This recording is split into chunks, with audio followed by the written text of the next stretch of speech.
Yeah, hello and welcome to this video. I often had the request of doing games on video that are played over the board, so real long time control tournament games, and here is one. I'm going to present you a game that I played just a couple of days ago in the Dutch league, first league of the Netherlands, called Meesterklasse, the master class. Yeah, well, it's a rather strong league, but if it's masterful chess, I don't know. Sometimes. Yeah, let's look at my game. My opponent here is a German grandmaster. It's quite funny. He only lives a couple of miles away from my home, but we both traveled to the Netherlands to play this game, and it's quite funny that I play him again, because he's really an old acquaintance. I played him first 22 years ago when we both were young still. I was 16 and he was 17, I guess. And we had a couple of games over the years, and it has been even before this game. So let's see what happens. As mentioned, he's a grandmaster, rated 2,480 or something, around this. So let's see how the game progress. He played d4. He usually does that. Knight f6, knight f3. Yeah, knight f3 he often plays. I need to mention that I didn't do any preparation for the game. In the Dutch league, you never know who exactly you're going to play, so you have no chance to do a specific preparation. But what I know is my usual move here would be e6, to be flexible about what to do next move. So let's say after c4 that I can also play maybe this move or the queen's Indian, other stuff. But I know that he likes to play here the color system, which is not the most dangerous opening around, but I know that he's got a very good score with this. He usually continues with b3, bishop b2, bishop d3. No, this bishop d3, and he has had some very nice games with this, so I didn't want to go into that and played d5 straight away. And so after d5, if you now play e3, black has more options than after the early e6. Of course, e6 would be fine here, but now I can play moves like g6 or c5, or I simply don't have this bishop boxed in with more options. And this is why I played c4, so going back to the normal queen's gambit. I played e6, knight c3, bishop e7. So this is the classical queen's gambit declined, which is my black option. If I don't really have anything specific prepared, then I often use this as a fallback option, because it's very solid and you don't, you rarely get some surprise in the opening that you don't know how to react to. Yeah, he played bishop f4 now. The long time main line here is bishop g5, which can lead to all kinds of variations like the Tartakova or the Lasker defense. But in the recent years, bishop f4 has pretty much become the main move, as black is very solid both in the Lasker and the Tartakova. But bishop f4 also has been played a lot in recent years, and black has ways to diffuse this also. The queen's gambit decline is very solid for black. Played e3 now, and I now played knight b2 d7, which is the modern main line of this opening. For decades, c5 was the main move, and it's still pretty much okay for black. This is much sharper though. Here white can, for example, play things like this, which is obviously much sharper. Knight bd7 has some other idea. The idea is that white at this point has two basic options. He can decide to play c4, c5, gaining space on the queen side, probably intending to increase this further. Or he can play any other move, of course, and after this black would play c5. We see that in the game. c5, c5, black has two options. He can play c6, and then continue with b6, a5, bishop a6, getting rid of this bad bishop. Or you can play, as Kramnik does, knight h5, which is probably even more accurate. You get rid of this bishop, and then you play c6, b6, and after that trying to get rid of the bishop. Yeah, black is very solid here, and I don't think that white has any huge hope for an advantage. All in all, this line is rather solid. So white has begun to experiment here with other moves, and these are all moves that anticipate black playing c5 next move. Black is not planning to do anything passive here. You don't want to play c6 or something. You want to play c5 all the time.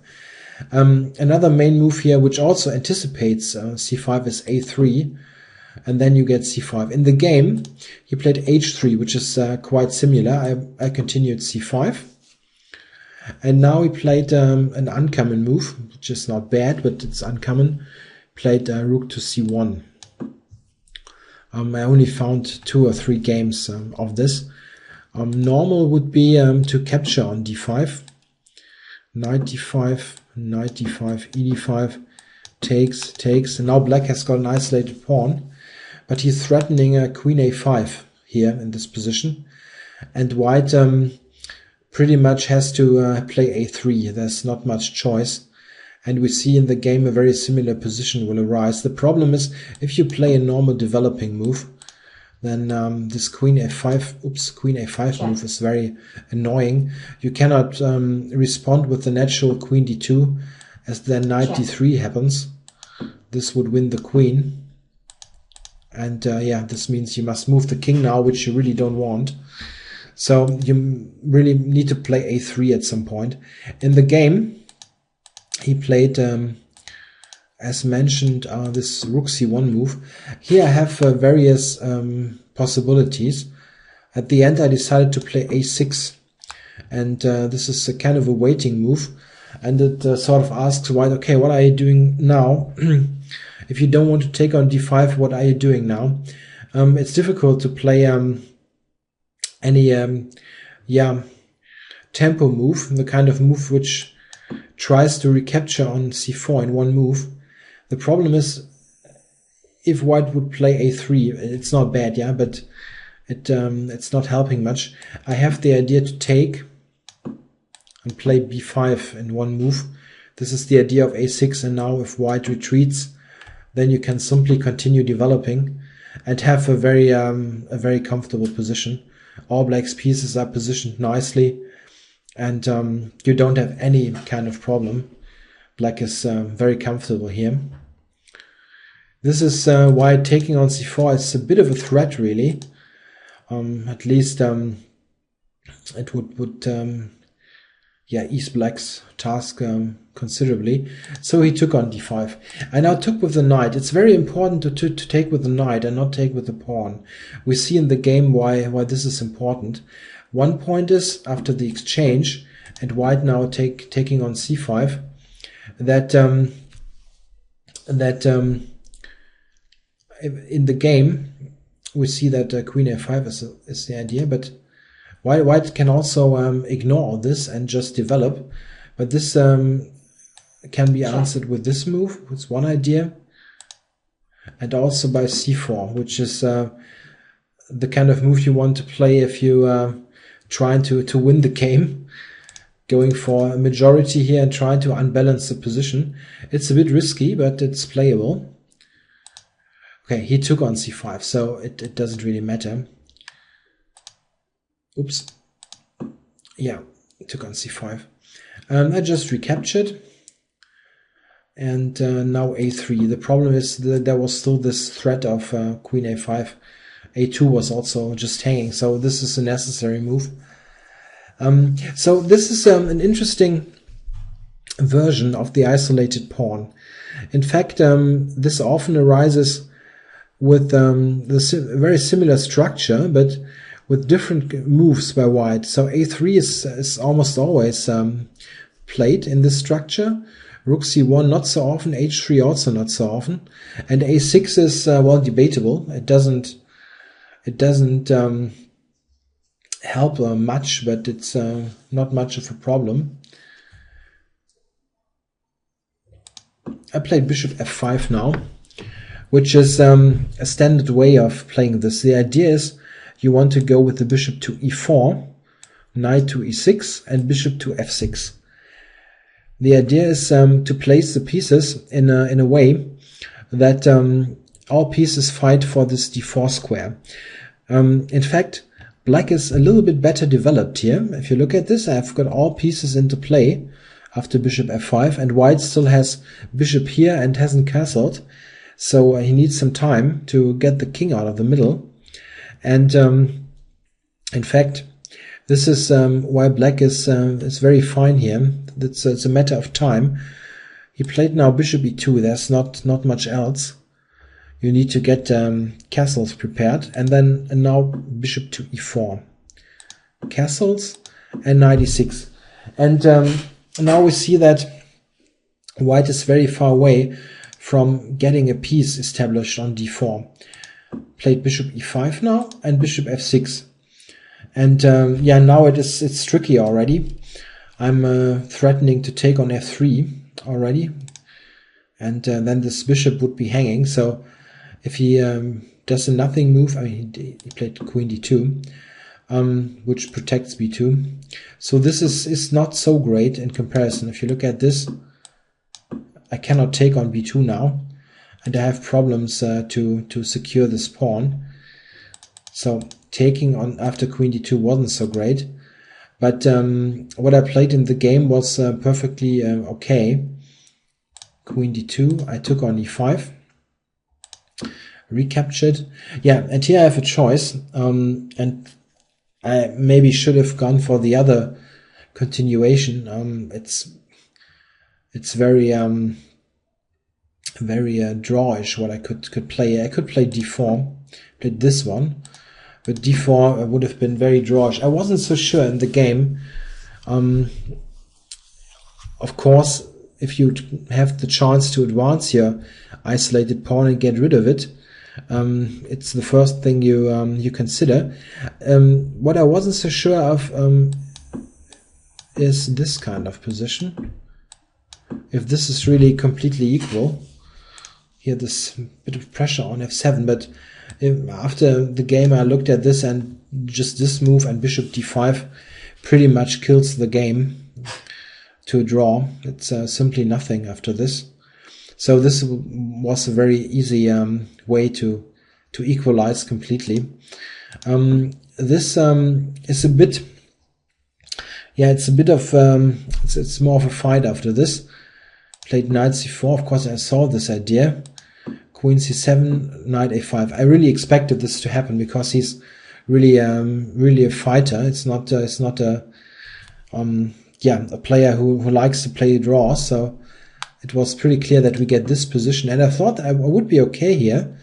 I am, yeah, but my consideration was that this knight is, of course, it's attacking b7, so I need to have a look at this, but I have good control over d4 and can d4 at some other point, so I didn't see any problems here, and I don't have any problems, but it was just, the other continuation was just much simpler to play in comparison. Still, it's perfectly alright what I did. Yeah, here he surprised me. I was really expecting this kind of move. After which I probably play just a normal move like rook d8, rook c8, something like this, and it's about equal. He played f3, which I really didn't expect. It looks very weakening here, this kind of squares, but it's not like black can easily exploit this. It's he wanted to get rid of the bishop on e4, but still I was surprised. Okay, I need to retreat, and king to h1. Yeah, okay, he wants to step out of the diagonal here. Rook d8 in order to support d4. b4, yeah, okay, anchoring the knight so that nothing happens to it if in case white wants to move the queen. Rook e8, yeah, maybe I could have saved the tempo here with rook d7 immediately, but it's not much of a difference. we reach a position here. Yeah, a nice improvement. The bishop on b3, putting some pressure on d5, and I just cover this. And rook d1. Yeah, now we have a position where both sides have improved their pieces, and it's rather difficult to make any progress. I played h6, yeah, just strengthening the position so that I have some luft here for the king, so no back rank made. Played queen f2. Yeah, and it's yeah, as mentioned, difficult to make any progress. Even if I don't do anything here, just stay, yeah, like moving with the queen, nothing much would happen. But here I have a chance, which I took. Yeah, I played knight f4, and using the pin, and the idea is simply to go to d3, yeah, winning the exchange. Yeah, white doesn't have much of an alternative here. Played bishop c2, and I thought this bishop exchange should help me, and I think it's very okay. And now I just drop back. So the bishops are off. This is the main effect of this knight f4 move. Yeah, I played rook to d2, still applying pressure on the pawn, and now queen c7. My idea was to get this move in, or to improve the queen to e5. Played king to g1. Yeah, I'm not quite sure what this move is doing, to be honest. It's maybe just a waiting move. Queen e5, knight b3. Yeah, so here white probably intends knight to d4. I can mention on an alternative actually. Here in this position, I forgot this. I could also play here. This would be a very solid choice, with the idea to play rook c3. A possible continuation is this one, and black gets the pawn back and has a completely equal position.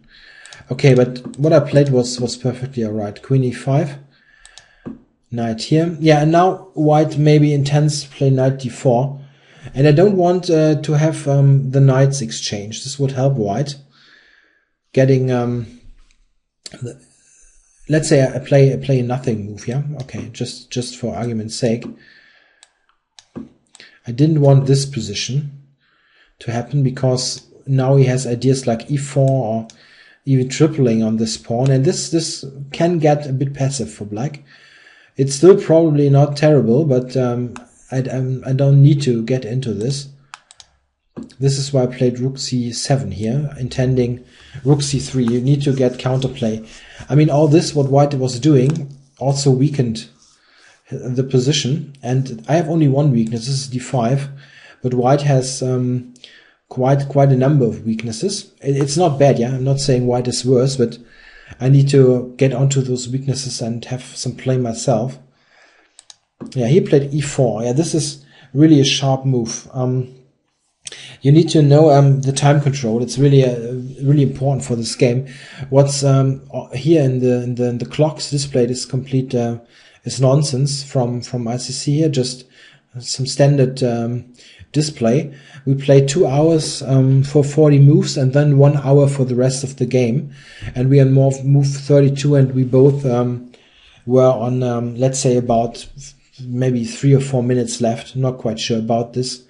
e4 is really risky. I'm pretty sure I wouldn't have played this as white, but okay, he wants to get some fight going. It allows knight f4, and I was happy to play this. To responded knight c5. Yeah, this is also good, I think. White could take. Yeah, it's not terrible. After this, I have choices. I can play this. But also a simple reply would have been this kind of stuff, and it's pretty equal. Not much happening really. It's helpful that this squares are weakened. This always gives me enough counterplay. But okay, as mentioned, he wanted to fight. He played knight c5, and this keeps the tension. The knight is obviously not bad on c5. but it's a bit risky. Yeah. Okay, d4. I now can play d4. Yeah, due to tactical reasons, of course. White cannot take here, as there is check. The fork on e2. This is also why king g1 was a bit helpful. Not, as mentioned, I wasn't quite sure why he played it. So okay, white cannot take on d4, and now I have a pass pawn. My isolated pawn has become a pass pawn, and now white needs to be a bit cautious. Yeah, he played king h1 back in order to attack this pawn. And here I had a good move. I played it. I played b6, which is strong. White now played knight b3 and really needs to do this. He cannot take on a6 because of just this move, rook c4. This secures the d4 pawn. I'm covering it with all my pieces basically, and the a6 knight is completely offside. I cannot win it outright, but it's simply so badly positioned here. I have this kind of ideas, and white really needs to play some weird stuff to secure it. I mean, I think even b5 I think he needs to play. So this is really nonsense, taking on a6. He immediately went back to b3, and now, of course, the pawn is attacked again. But I have my counterplay, rook c3, rook d4. Sorry, knight d4, of course. Took with the knight. It was an alternative actually to take with the rook. Maybe this was better. I can simply take here, knight takes, and rook a3, and this should be perfectly alright for black. I mean, I don't have any big problems here. A funny line here, just to illustrate. Of course, we didn't see any of this with I don't know, 2 minutes on the clock, but this is quite funny. If you look at this knight f5, and white is threatening on b6 here. The fun thing is, if black just plays a waiting move, then this is a really fun drawing line. White cannot take on g2 with the king. This leads to winning attack. Yeah, this kind of stuff even will end in checkmate. So knight g2 needs to be answered with the fun move rook g1, and I cannot retreat the knight because there's g7 hanging with the f5 knight attacking it. But this here is actually a draw. White can play this, the only move, queen f4, and this kind of stuff is funny enough a draw. Okay, well, of course we didn't see any of this. He took on d4 with the knight, and now I just captured on a3, getting the pawn back. Yeah, in fact, here black already is a bit better. It's simply this strong knight, and white now played knight c6. Yeah, maybe the computer recommends queen f1 here, but this is really a pure computer move. I don't see any human going for this, especially with 2 minutes on the clock. About this, we really didn't have much. Okay, played knight c6. Looks normal. Of course, I have rook d2. Yeah, I'm not losing material. Queen d2. Yeah, rook d2 during the game I thought would be terrible. In fact, the computer shows that it is playable, but it looks weird. Queen d2 is just much more natural.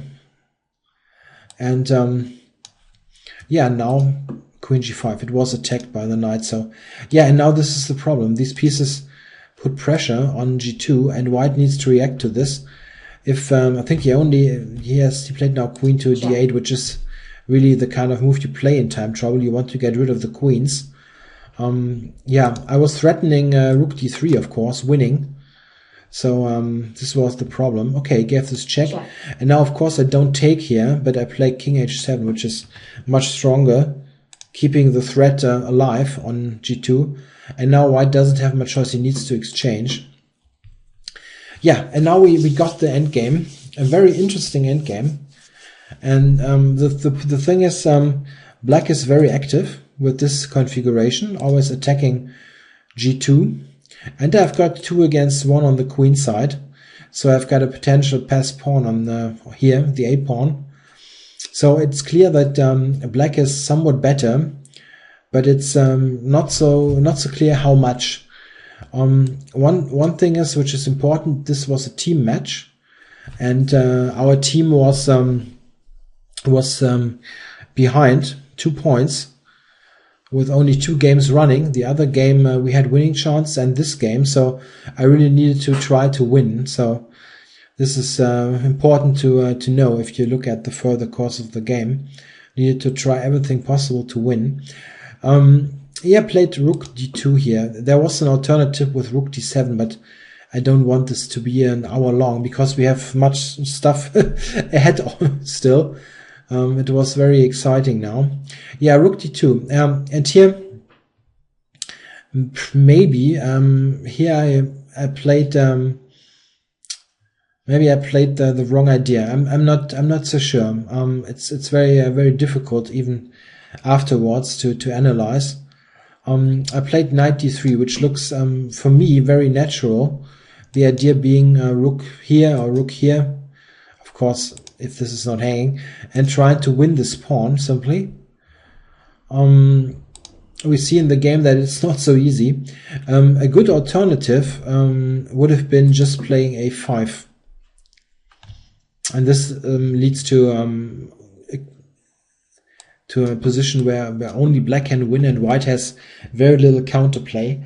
This is the main difference to the game. I played it much sharper, and white got a ton of counterplay. Yeah, this position, black is better, but it's not so clear if he can really win. An interesting defense here is g3, attacking the knight and trying to get rid of this. It's very annoying on f4. The idea is that this move is probably not good now, as now the knight is trapped and you need to play g4 and even to keep it, not to lose it completely. Then f4, and you're really playing without this piece now. I think this should be fine for white. It's not totally clear, but it should be fine. Black can play ideas like f6 and g5, attacking this pawn, but I don't think you can win basically without the knight. So taking would be bad probably. So retreating is certainly better. Then king g2 and then a4, this kind of position. The a pawn is dangerous, and yeah, one question is this rook endgame a draw? I'm not sure. Probably it is, but black has chances. The second rank here is the problem. I'm controlling the second rank, and I'm not 100% sure if this should be a win. Black is better, but the main point is white has no chance at all to get anything. Maybe this would have been better. It's really difficult to tell. Look at the game. It's impossible to foresee what happened. Really, I hope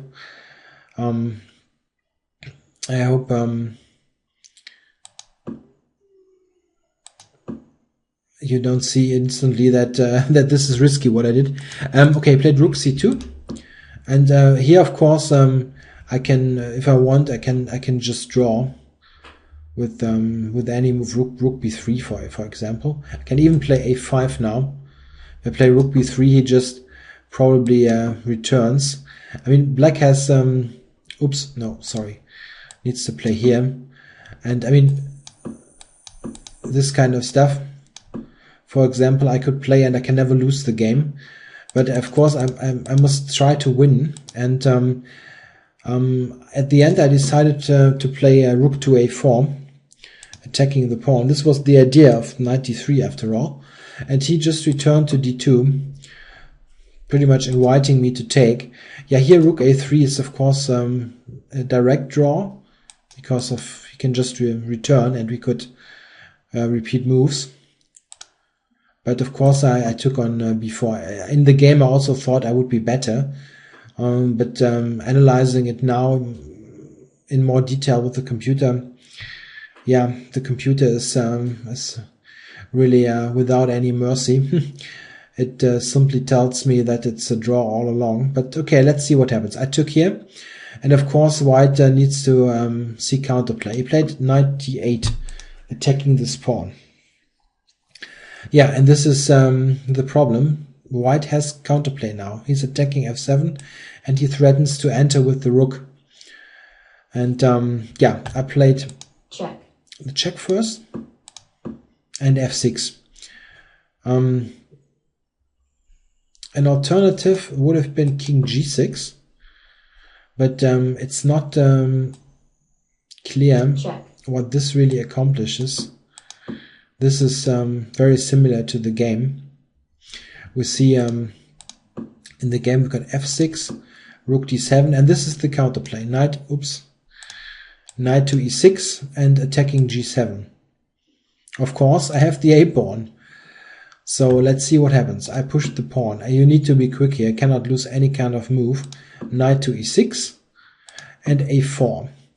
Yeah, here white has a choice. He took on g7 with the knight.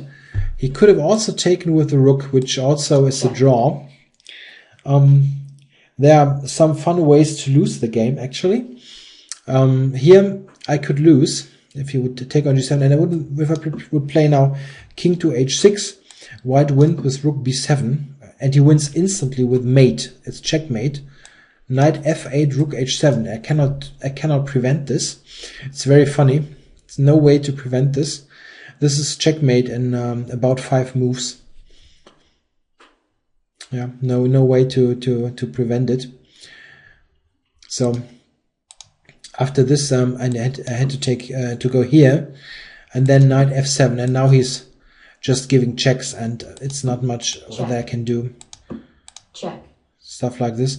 If I try to win here, king to g6, then we have this stuff again, and it's still mate.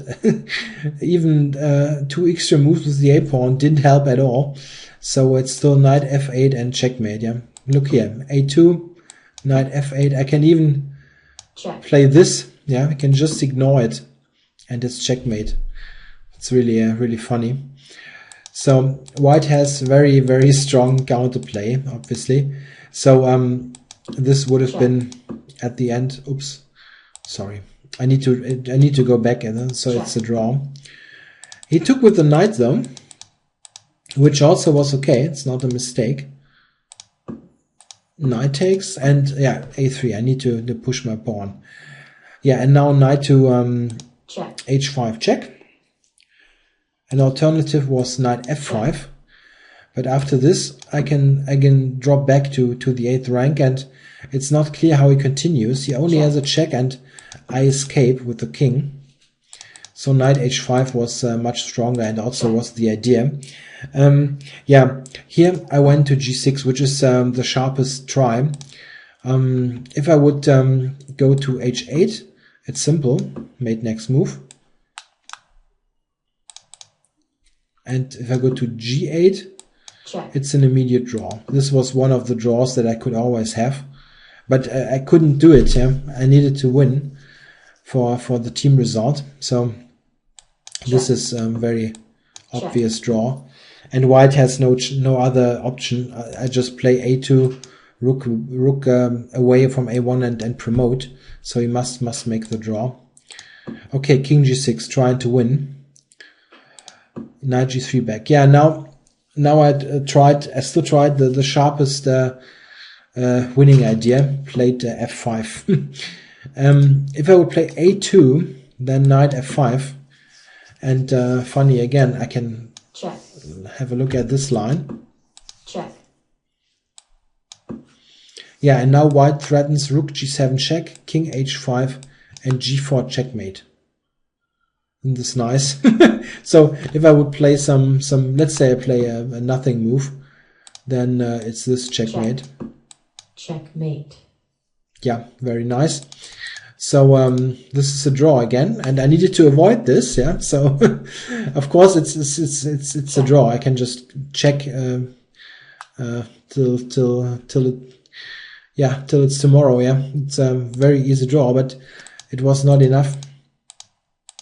So I played this f5 move, avoiding the draw. Check. He took on f5.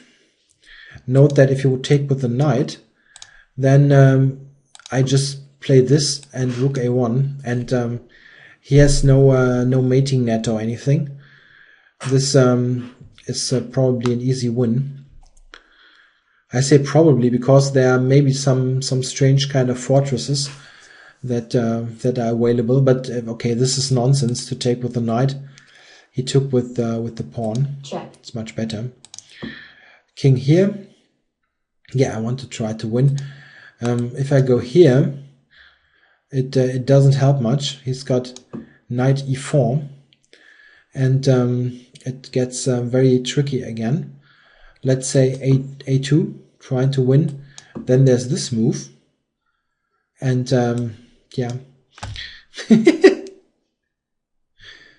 Rook h1, he just plays this, and it's mate next move. Or okay, can play this kind of desperado, but I'm mate on h7. So I need to go here, the only move. Now rook d6, again the only move. To be honest, I was really surprised when I analyzed this and when I analyzed this at home, that we didn't make really any big mistakes in this phase of the game. The only problem was that it really was time consuming to calculate all this stuff. So rook d6, king to f7, and rook takes b6. So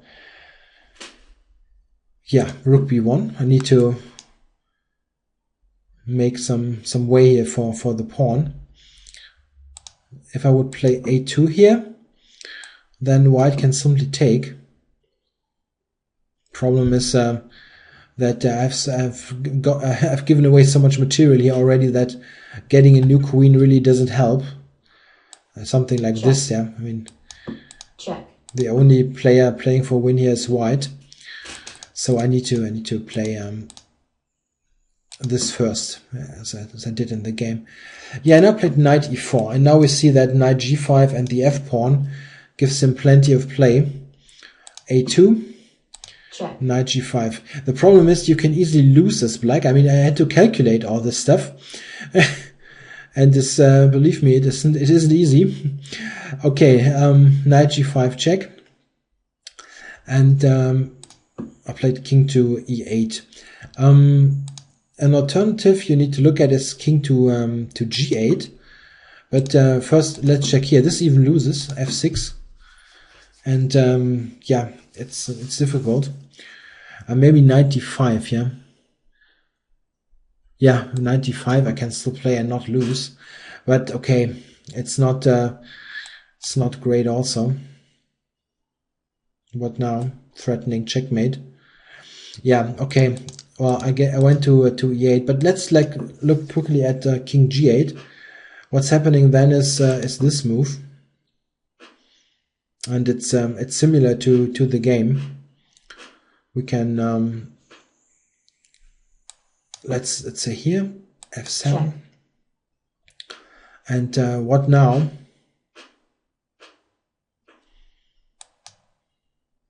If I go here, he's got this stuff,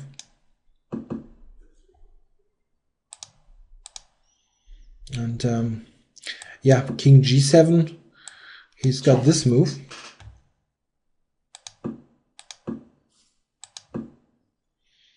Check.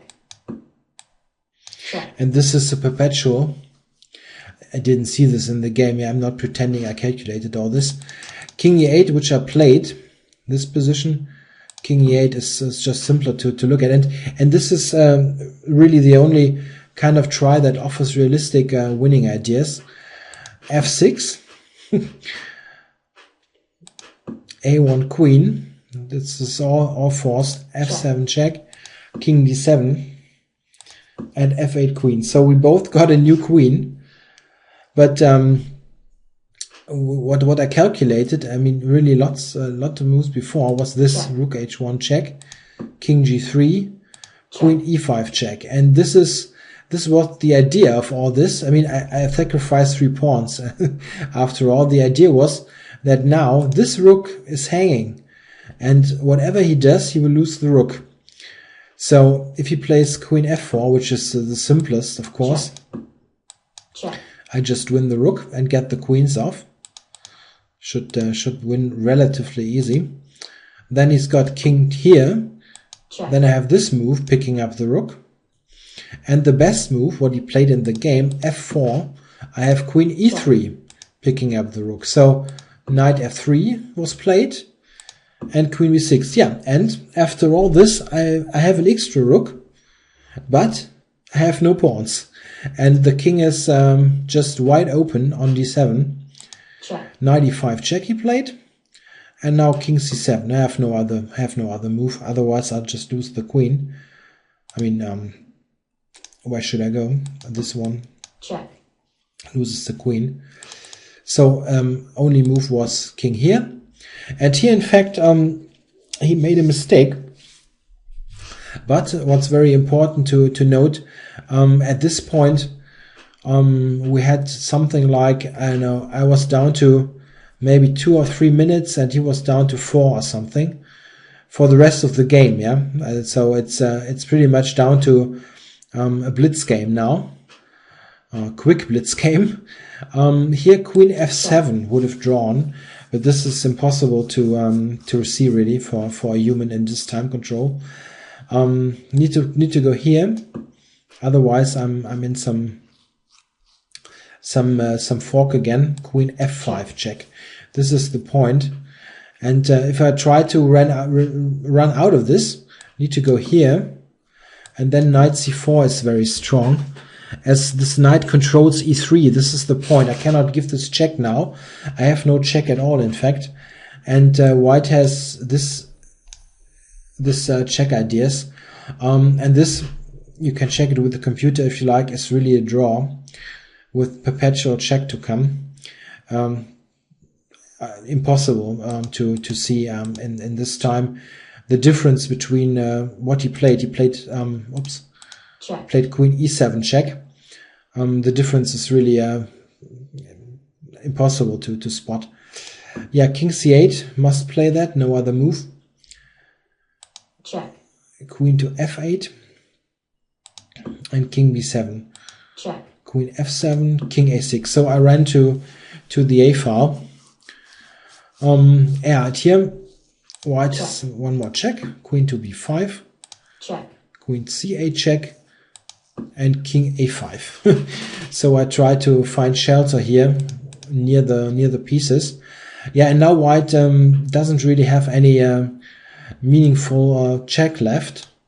So he played h4. Yeah, and now with less than 2 minutes on the clock, I made the first really bad move. I think the first really bad move in the game. I think it was remarkable. I mean, we didn't really make any huge mistakes for 68 moves, and I didn't really expect that. During the game I thought, oh well, you certainly missed stuff, and he also, it's very normal if you check with the computer afterwards that you find mistakes, but there was really little in this game. Yeah, I played now rook d1. The idea is very human. I want to get the rook back, trying to help with the defense, but I simply overlooked a move. But he also overlooked it. And now white simply could play knight c4 check. And yeah, it's really simple. I mean, it's just a blunder what I did here. I need to go here, and then there's this. It's very, very easy. And but he also missed it.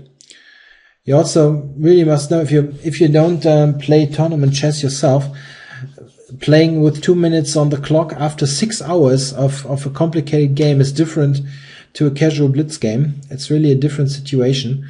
You're simply worn out after 6 hours. Yeah, but okay, this would have happened. I can give this check, and we would have this kind of position. And I think white has very decent winning chances. maybe I can get some kind of perpetual on the king, but the h-pawn, it's much easier to play this with just a minute on the clock for white. Just push the pawns. Yeah, well, he didn't play knight c4. He played just h5, and maybe he was really expecting my next move. But this is just it's very difficult to play. What I should play back here. What I should play here is actually queen d5, which is strong. This protects the a pawn, the a8 square, and white cannot check here.